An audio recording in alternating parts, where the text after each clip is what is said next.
Welcome back to the channel. Today it's time for Vaalbara. Vaalbara from Mibo Games and from Olivier Cipierre. Sorry if I butchered your name. So this is a small card game where it could be played from 2 to 5 players. It's indeed a fast game, 25 minutes. It's a good filler, a good party game. And you'll be controlling a clan. With every player have the same cards of the clan members, but you'll try to score the most for your clan. Okay, so I'm going to show you what is inside. I tell you a little bit about the rules and how the game is played. So let's open it. One of the things that you'll notice immediately with this box is that it looks a bit different from the normal card games, because look at that, it's like a drawer kind of box where you put your finger and you pull a drawer. Yeah, we don't see that every day. Just testing here how the drawer works. Yeah, everything comes out as expected, so I'll just leave out. Okay, 2 manuals. So this edition is in Spanish and Portuguese. I'll just show you one. In terms of manual, it's a very simple manual. See, only 4 pages, where it explains all the cards. So you'll have terrain cards, the character cards, and then how to set up the game, the description of the rules, and what every card do. And I'll show you as well. Oh, look at that. That's the first time I see a card game that comes with this moisture pillows. Never seen inside a card game. Especially because there are no hood components. But anyway, so I got that so distracted with this that I forgot to show you everything. So there are the tokens here to punch out. These are the scoring tokens. So you'll be accumulating these things throughout the game in order to do your final scoring. And then the game comes here with 2 decks, which I'm just going to randomly open and show you. Well, there's no easy way for me to open, so I'll just use the scissor as usual to pull it a little bit. And let's go in. So there are 5 decks, one for each player, and you can identify that by the backs. So there's the blue circle clan, the triangle purple clan, each with 12 cards, the square red clan, the cross green clan, and the kind of sun yellow clan. That's it. Those are the 5 clans. And then each clan has a card that goes to 1 to 12. It seems like it comes exactly that way. So the clan members, they have a name and they have a power. Okay. I'm just going to show you a bit, but then when I explain to you how it works, you will see how you manage your hand properly. Then the remaining cards here, they should be the land and the reference guides. I'm still thinking about the pillow, that pillow, because I've never seen that. I think that probably a valid explanation is that the fact that the game has this opening and it doesn't close as completely, the cardboard doesn't fit completely the game. So maybe this will accumulate some kind of mold. You see, it's an opening, mold will get through there. So there, Mibo is thinking about that by putting that. So then you have 5 or more reference guides, I believe, in each language from the game. There's one of them missing here, and then the remaining are the environmental or the land cards, and they are marked for the number of players. So if you're playing with more than just the number here, you need to include those, and they look like this, right? You have several types of lands. So this is the flower lands, and they will score differently, as I will show you. You have the fields, kind of field things, forests. The art is the same, that's why I'm skipping through. You have the mountains, and you have the villages, and also the oceans here. Okay. So I'm going to pause now, and I'm going to set up the game and show you how this game is played. In this example, I'm the purple player playing against the yellow player.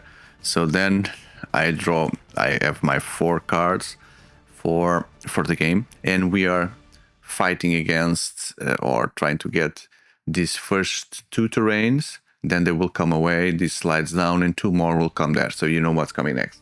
So basically what you want to do is, I'm going to choose a card and I'm going to put it here face down, and then the other player chooses a card and it puts face down, and then we just compare characters, and whoever has the lowest initiative, which is the number here on the corner, that player will win and pick first.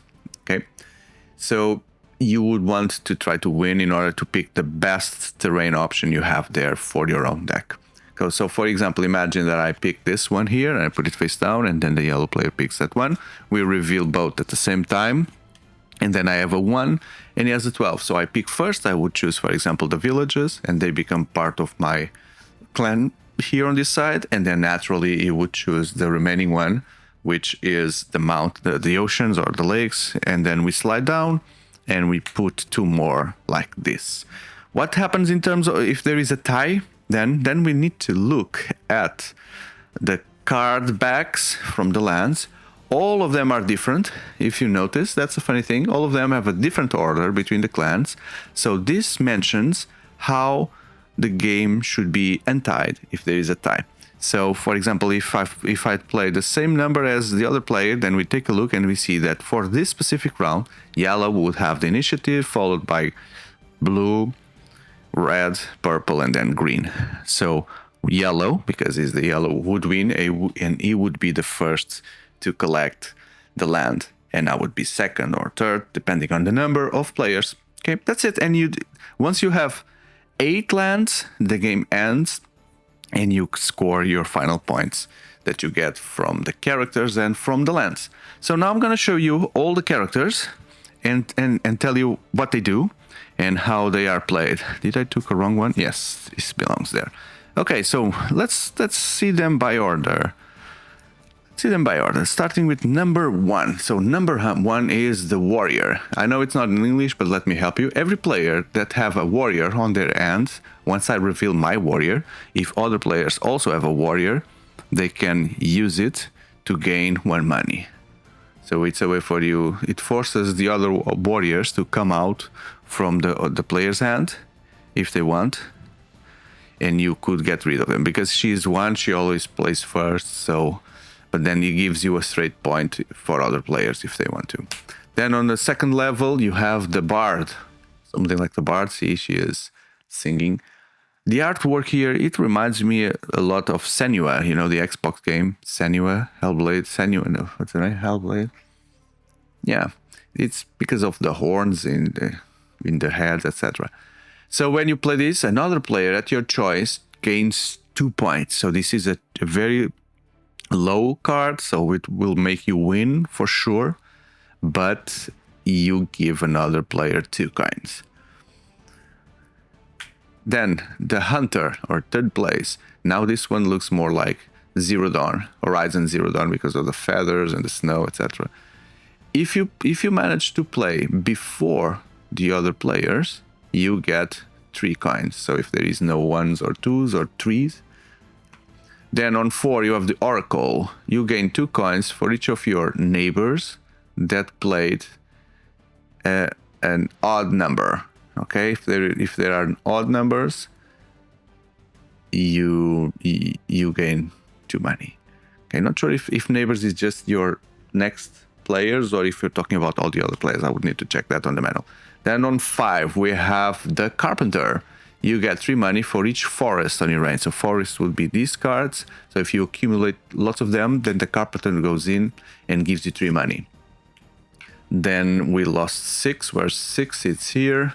It's the falconer. You steal 2 good points of the player that played before you. So this is in the middle 6, right? So you have the probability. It's slightly below the middle.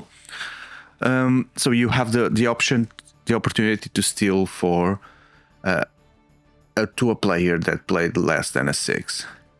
Really dangerous. You just send the falcon to steal it. Then you have the scout, crazy scout, and he has a wolf with him. You can exchange a land from here or here with the card from the top of the deck. Okay, so it's just scouting for new lands. If you don't like any of these, you can change it, or if you think that another player should not get a card there, you can swap it. You can. No, it's not you can. You must, because it says change. So you'll really need to change. Then we have the nurse, or the delivery lady that delivers babies. Right? You can recover a character from the discard pile to your hand. So this needs to be used later on, because it will allow you to get another card back, another powerful card from your discard. So if it goes to your hand, then if you have 4 cards in your hand, you don't draw another character in the end of the turn, right? Because you always have 4. But if you play that, then you refill with the one from the discard and not from your deck. Then the knight, or the rider or something. She's riding some kind of feline puma character. You exchange a land from the first row with a land from the second row. So you swap a land there that gives you help. And the artisan, so the one that is crafting things. If you play after your neighbors, you get 5 coins.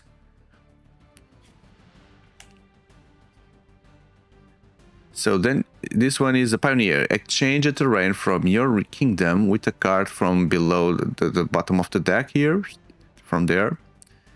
And you gain the reward from that land. Okay, so because normally you would get the reward from the lands when you score it, when you take them, right? So for example here, I'll show you the lands, but after. So you take also the reward from the land that comes from the bottom of the deck.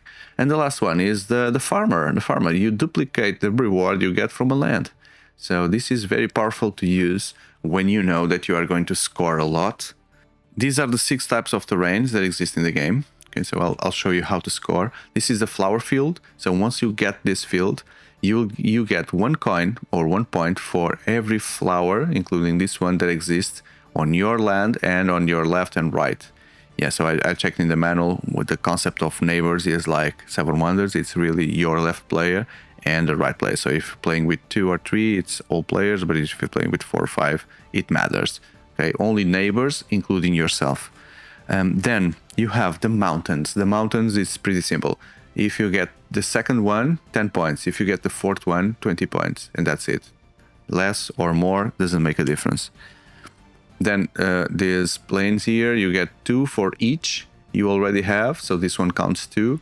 And then the further one would give you 4, 6, etc. Forests is quite simple. It's what you have there in terms of points, but then you notice that there's some of them 4, 3, 3. It changes 5, 5. So it changes 6 as well, from 3 to 6. That's what you get on forests. And the villages. The villages give you 2 coins for each different kind of terrain that you have. Okay, so could be powerful if you get all them. So there are 6. So this one could give you 12 if you have 1 of each, or 5 with the village. So yeah, it's a set of different ones, 2 for each one, different one. Last but not the least, we have the what's the name of this? Just want to make sure that the rivers. So this is a river. It gives you points equal to the number, to the initiative number. You see the same symbol here, but it's maximum of 6. Okay, so and the number is from the card that you've played. So regardless, from 6 beyond, it's just going to be 6. Less than that is less than that. and then it's multiplied by every river you have. Okay, so if you manage to play a 6, a 7, 8, or 9, you're gonna get 6 multiplied by the number of rivers you already get. So this could explode. Rivers could indeed explode in terms of points. The game ends when all players have 9 terrains. Okay, should happen on the 9th turn, I think. Then everyone reveals their own tokens, you count the points, and if you get 5 additional points if you have 5 different terrains, or 10 additional points if you have the 6 different types of terrains. And then whoever has more points wins. In case of a tie, you untie by looking at the top card, and that's how the victory is decided. And that's it. So Vaalbara, very simple, very quick game. If you like these Nordic kind of environments, then you have that feeling. And I hope you like this video as well, to the point that you consider hitting that like button and consider subscribing.